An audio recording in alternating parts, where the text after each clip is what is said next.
In the age of AI, your technical skills are becoming table stakes. Okay.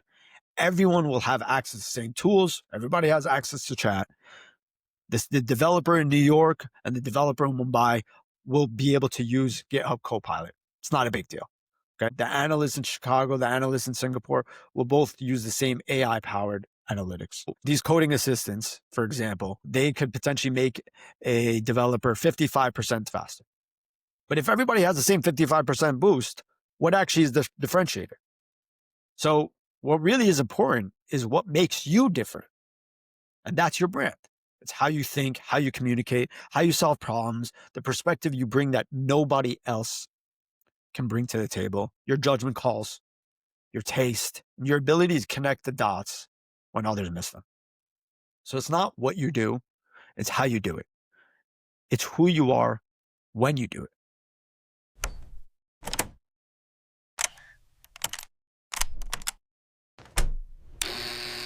Welcome back to the Calling Code with Mina Salib, a place where we speak to and learn from people who are driven by excellence and led by faith.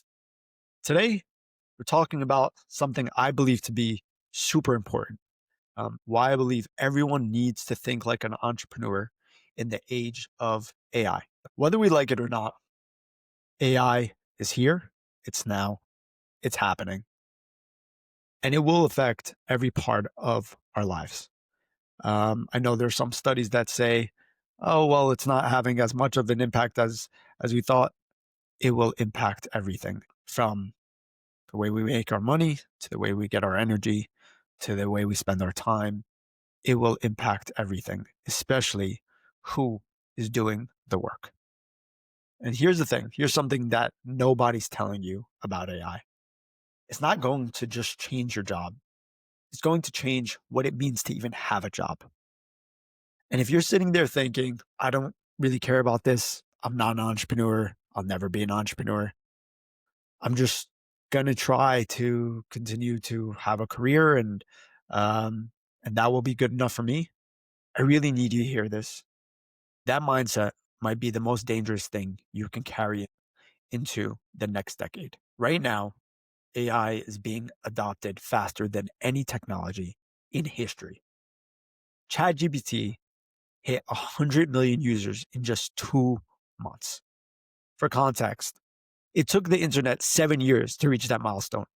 It took Instagram 2.5 years. This is moving at a speed we've never seen before. Stay with me, because what I'm about to share isn't about just quitting your job or starting a company. I'm not advocating for that. It's about something much more fundamental. It's about your mindset. It's about survival. It's about relevance. And honestly, it's about building something that actually matters in a world where the rules are being rewritten in real time right now. By the end of this video, you're going to understand 3 principles or 3 pillars that will determine whether you thrive in the age of AI. And more importantly, you're going to know exactly what to do about it. So let's get into it. So as you can imagine, I'm hinting at that there's a shift going on in the world. We're living through something that's really unprecedented. AI isn't coming, as I mentioned, it's already here. And it's not just automating tasks, it's commoditizing skills that took people years to develop. People have gone to school to acquire many of the skills that they have right now. And yet AI is launching things, is developing things, is putting out information, concepts, pitch decks, Excel sheets, analyzing radiology scans quicker and faster than really any human has the capability to do. AI can write code faster than most developers. AI can design graphics within minutes that used to take hours, if not days, if not weeks. AI can analyze massive data sets, spot patterns that humans miss. Like I mentioned, radiology scans. AI can write copy, create presentations, edit videos, compose music. It can do all of this. And how? Well, there's a lot of people that trained it how. It's training off of the data that we've put online over the past, three decades now. And the numbers back this up. So recent studies suggest that AI could impact up to 300 million full-time jobs globally, not necessarily eliminate them, but fundamentally change them. Um, you'll hear that this word augmentation is supposed to augment workers, so not necessarily eliminate them, but potentially reduce them or and augment them so that each each worker is a little bit more productive. Goldman Sachs estimated that generative AI could automate a quarter of current work tasks, a quarter, 25%. Researchers found that AI affects higher paid and higher skilled workers than anyone else. It's the people that were at the higher end of the wage scale that actually developed a lot of this AI, and it potentially may impact them first. So, ironically, this makes them potentially the most exposed to it. But here's where it gets really interesting. PwC research found that 73% of companies are already using AI in at least some capacity. This isn't coming true, it's already here. Study across multiple industries found that workers using AI completed tasks 12.2% faster and increased output quality by 40%. The workers who benefited the most are the ones who understood how to leverage AI strategically, not just as a tool. So the question is, what's left for me? And I see this fear everywhere in the comments, in my videos, or you might be skeptical. This is not going to affect me. It's not a big deal. But we've already seen whether or not these tools are now being used to actually increase revenue at companies. They are being used at companies to just stop hiring, right? They're not necessarily, might not necessarily be firing people at mass scale, but they're just not hiring as many people because they just kind of don't need to. And so, look, that fear, the fear that you might be feeling, a little bit through this video, it's not irrational. And things are changing and they're changing fast. But here's where most people get it wrong. They're asking really the wrong question. Question isn't what's left for me. The real question is, what can AI replicate from or about me? What can AI replicate about me? And the answer to that question, it's the same answer entrepreneurs have been wrestling with since the beginning of time. It's my unique value. What's my company's unique offering? What's our story? Who are we serving? Why should anyone care? This is why I believe, especially now, if you're a faith-driven person, you really need to start thinking like an entrepreneur. Not because you need to start a business, not because you need to quit your job, not because you need to become some hustling, always grinding solo entrepreneur. No, but because you need to start treating yourself like a brand, like a business. You need to start thinking strategically about your value, your differentiating value, your impact, and position yourself for the future. This isn't about career survival. This isn't about, just hoping to make it. It's really about stewardship. It's about your calling. And in the age of AI, the question is, how do I faithfully steward what I've been given to serve others well? And the entrepreneurial mindset really helps in this, knowing your value, owning your differentiation, building your community. These aren't just principles. These are biblical pillars. And that's what we're going to talk about. You are called to be a good steward of your talent. You're not called to bury your talent that you've been given, but to multiply them and to use them to serve others, to build in a way that creates genuine value for people, to do work that matters, work that reflects your calling, work that reflects your purpose, and that requires you to know who you are, what you bring to the table, and what and who you're meant to serve. Because here's the reality. The age of being a commodity employee, it's over. The age of just coasting on credentials, it's over. The age of assuming your job will be there in 5 years or 10 years, sadly, it's over. What's beginning is the age of the individual, the age of where your unique perspective, your unique specific value, and your unique ability to build meaningful relationships is everything. So let's break it down. We're going to start with the first pillar, your brand. And I already know some of you are thinking, I'm not trying to be an influencer, bro. I don't want a podcast. I'll leave that to you. I don't want that.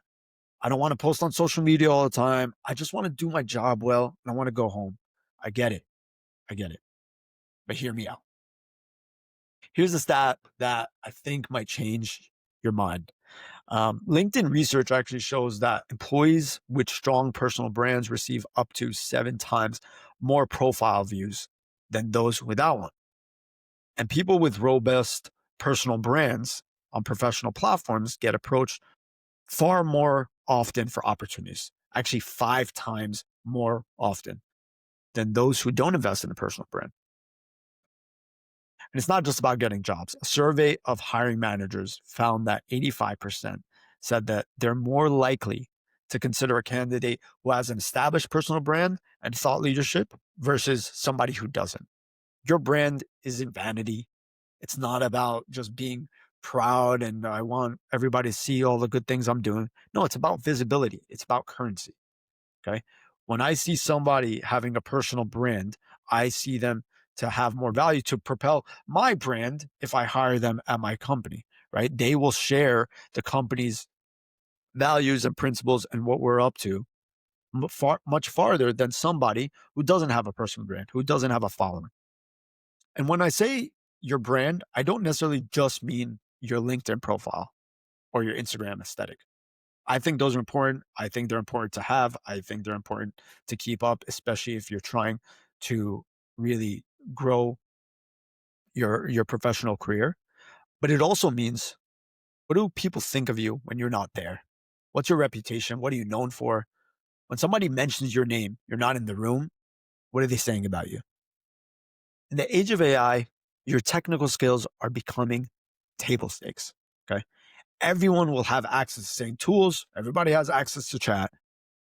The developer in New York and the developer in Mumbai will be able to use GitHub Copilot. It's not a big deal, right? The designer in London and the designer in wherever, Nigeria, in Lagos, will both use Midjourney. Not a big deal. The analysts in Chicago, the analysts in Singapore will both use the same AI-powered analytics. So these coding assistants, for example, they could potentially make a developer 55% faster. But if everybody has the same 55% boost, what actually is the differentiator? So what really is important is what makes you different. And that's your brand. It's how you think, how you communicate, how you solve problems, the perspective you bring that nobody else can bring to the table, your judgment calls, your taste, your ability to connect the dots when others miss them. So it's not what you do, it's how you do it. It's who you are when you do it. If you're a person that especially is faith driven, your brand should reflect your values. It should reflect what you stand for. It should show people not just your competency, but your character. In a world where AI can mimic skills, your integrity and your values, your commitment to serving others well, will not be replicated. That's not just your competitive advantage. That's your actual witness. So, my opinion, your brand isn't some self-promotion. It's about making it easy for people to see how you can serve them. It's about being findable. It's about being more impactful. So you might think, okay, well, I want to do this. How do I do this? So here's what it really looks like building your brand in practice. Okay, first, define what you want to be known for. Not 5 things. Just try to pick 1 or 2 things. Are you the person who makes complex things simple? Are you the person who spots problems before they become crises? Are you the person that bridges technical and business teams? Who are you? What do you do? How, like when I think of a person, I know them for things that are specific, okay? Especially if they're valuable. So, who are you and what are you bringing to the table? This focus is critical. Research on personal brands show that people with clear, consistent messages are 3 times more likely to be remembered and referred. Your brain can't hold onto someone who's good at everything. Okay. You want to be known for something. Second, Share your thinking publicly. I don't care if it's on LinkedIn or Twitter or YouTube or a newsletter or a blog, whatever it is, just pick one, just one, and start documenting. Start documenting what you're learning, what you're noticing, what questions you're wrestling with, what advice you'd give your past self, whatever it is. Document, especially what you're learning at work, how you're developing at work. Document it, share it. You don't need to be perfect. You just need to be consistent.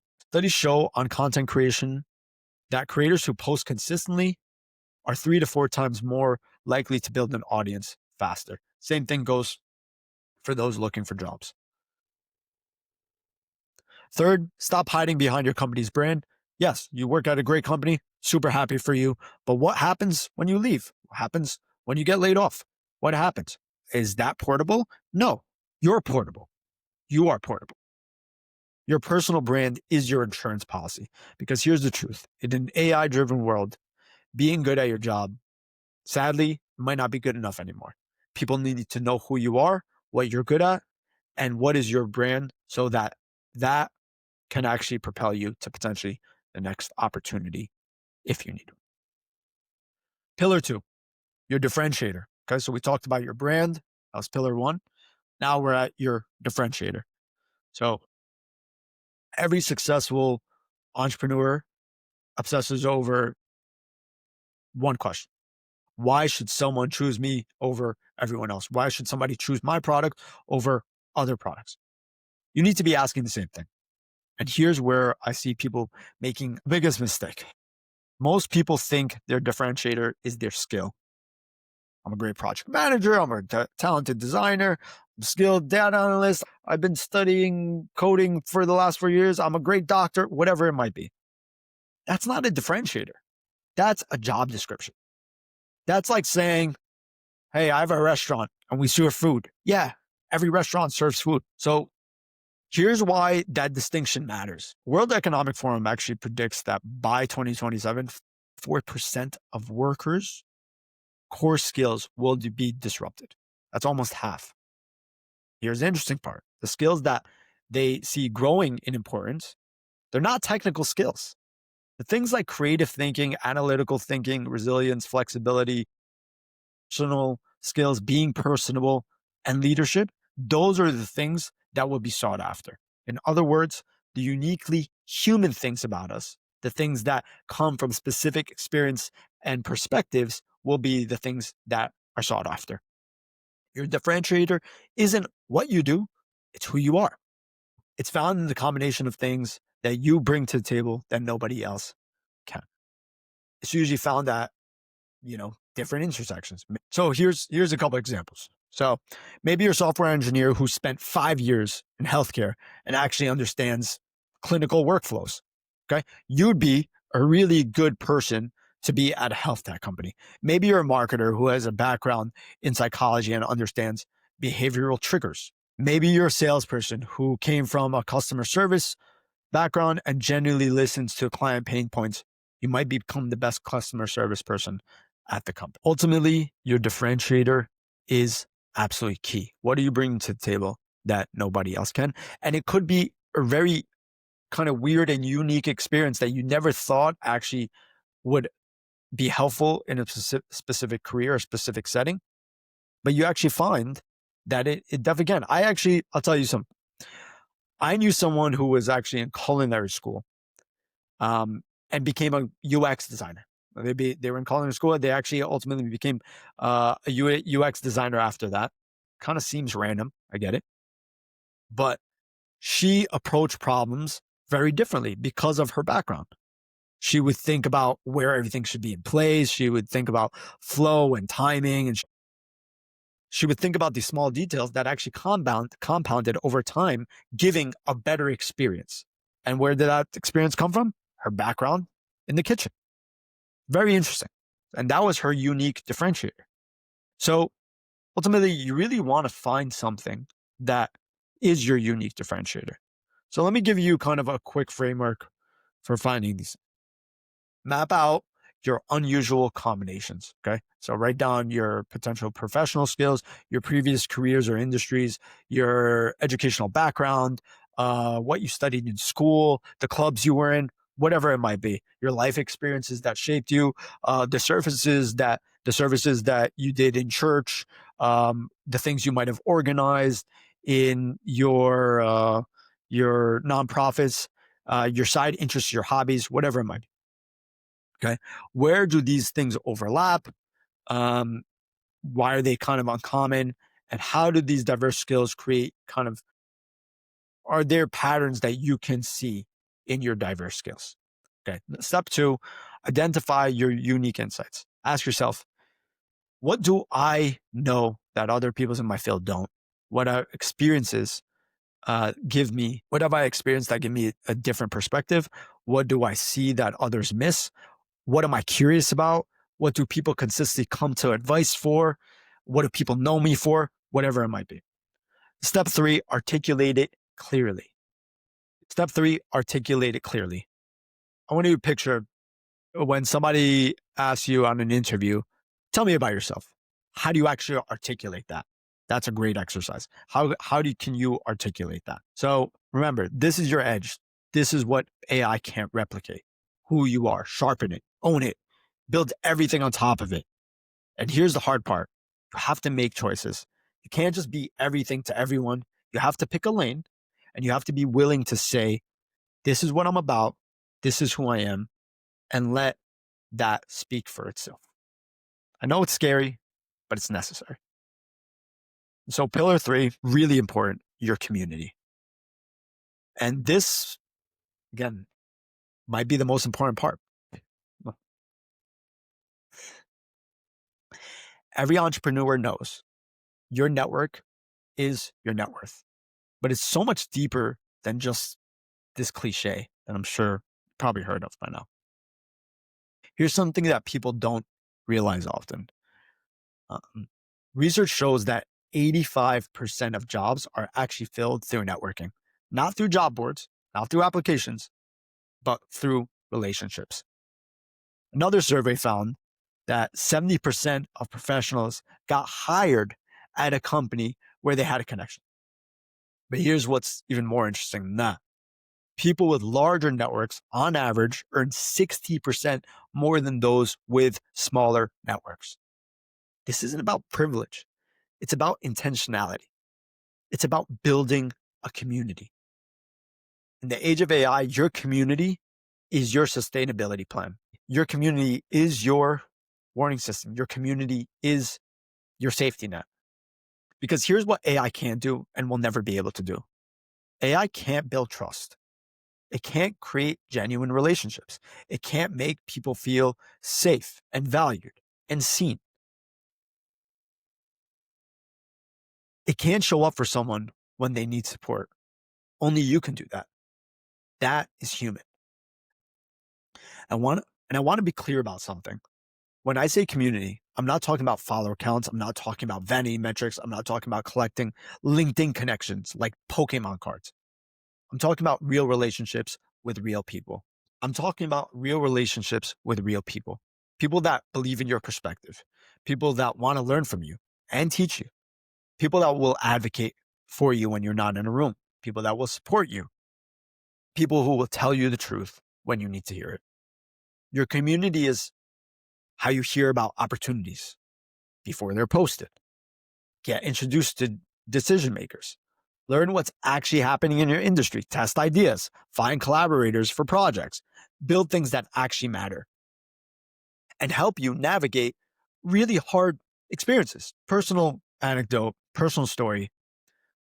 Most of my opportunities have come because of my network, because I've taken the time to actually build real relationships with real people, providing as much value as I can, and ultimately having those people really advocate for me because they trust me, they believe in my work, and ultimately know I can produce for the companies that they're in. And so you can compare that to someone who probably has even more talent than me, but is really heads down, has not taken the time to build relationship, has not taken the time to really help other people.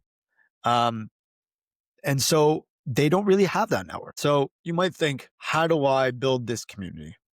First and foremost, give before you ask. Share opportunities, make introductions, amplify other people's work, offer your expertise, whatever it might be. Show up for other people, give value. Second, be consistent and authentic. This isn't about going to just networking events and exchanging business cards. No, it's about actually sending emails, responding, engaging, remembering what actually matters, showing up regularly in spaces, and building yourself. Third, create value for your community. Ask yourself, what can I actually add to the overall community? Maybe it's monthly events. Maybe it's hosting conversations. Maybe it's gathering resources for other people. Whatever it is, see what you can actually give to your community so your community wants to make sure to take care of you. Building community takes time. It's not a quick hack. You can't automate it. You can't chat it. Can't chat GPT it. And you can't fake it. But it's the most important investment you can make. Because here's what I've learned. Whether you're building up a service, a business, a career, a creative practice, your community is everything. The opportunities that changed my life personally didn't come from applying to jobs. They came from building real relationships, from people who knew my work, trusted my judgment, and thought of me when something came up. That's not a privilege. That's community. And you can build something like that of your own today. So let's bring it full circle. Why does everyone need to think like an entrepreneur in the age of AI? Because AI is making execution easier, but it's making differentiation harder. The barrier of entry for almost everything has dropped. Anyone can generate code, create designs, analyze data, produce content. Actually, McKinsey's study found that generative AI could add 4.4 trillion in value to the global economy annually. That's massive. But here's what they also found. This value comes primarily from humans that are augmented, humans that are augmenting their capabilities with AI. The companies and individuals who will win aren't the ones who just use AI. They're actually the ones who use AI while bringing something uniquely human to the table, which means the only barriers of entries that actually matter are who you are, your brand, what makes you different, your differentiator, and who you're building with and for your community, your purpose. These have always been an entrepreneur's questions, the questions that separate impactful people from and those who thrive to those who just live. And now they're everyone's questions. The good news is you don't need all the answers today. You don't need to figure it all out today. You don't need to have this perfect personal brand today or a massive following or some earth-shattering differentiator. You just need to start asking questions. You just need to start building intentionally. You just need to start thinking of yourself as a CEO of your own career, your own brand, your own future, because no one else is going to do this for you. So here's what I want you to do right now. First, drop a comment and tell me what's your unique differentiator. What's the unique combination of things you bring that AI can't replicate? I read every comment. I genuinely want to hear from you. Second, if you found this valuable, subscribe to this channel. We really want to build up people who are driven by excellence and led by faith. And I really believe protecting your career and building it up is important for the kingdom. And third, share this with someone who needs to hear it. We all know someone who's anxious about AI and change, who's worried about their future, who's stuck in potentially a past mindset. This is for them. Share with them. The future doesn't belong to people with the best AI tools or the best engines. Those tools are available to everyone. The future belongs to people who think like entrepreneurs, who know their value, own their differentiation, and build real community and real value. Whether you're starting a company or not, whether you ever call yourself an entrepreneur or not, I believe an entrepreneurial mindset is essential for the future. So let's build the future together. I'll see you on the next episode of the Calling Code. We'll see you next week. Thank you. Peace.